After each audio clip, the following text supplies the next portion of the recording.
30 anggota DPRD Kota Prabu Mulih dilantik. Dari 30 anggota DPRD yang dilantik, 14 diantaranya merupakan wajah baru.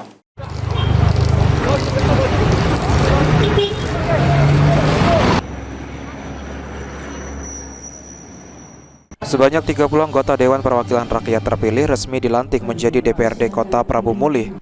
Pelantikan ini bertempat di ruang rapat paripurna DPRD Kota Prabu Mulih.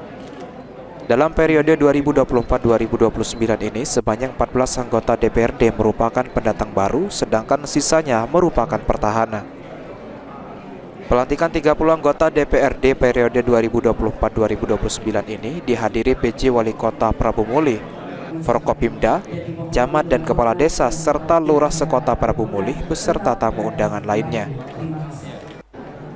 Dalam kesempatan ini juga dilakukan serah terima jabatan dari Ketua DPRD yang lama Sutarno ke Ketua DPRD yang baru yaitu Denny Victoria. Usai serah terima jabatan, Denny Victoria langsung membuka rapat paripurna.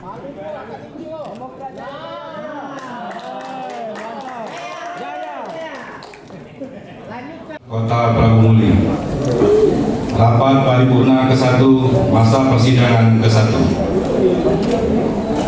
Terima kasih kami ucapkan kepada pimpinan DPRD yang lama yang telah menyerahkan tampuk pimpinan Dewan dan Pak Lurah. Dengan mengucapkan bismillah, rapat paripurna ke-1 masa persidangan 1 tahun rapat 2024 saya buka dan terbuka untuk umum. Denny Victoria merupakan Ketua DPC Partai Demokrat dan menjadi partai pemenang dalam pemilihan legislatif kemarin dengan memperoleh 5 kursi di DPR.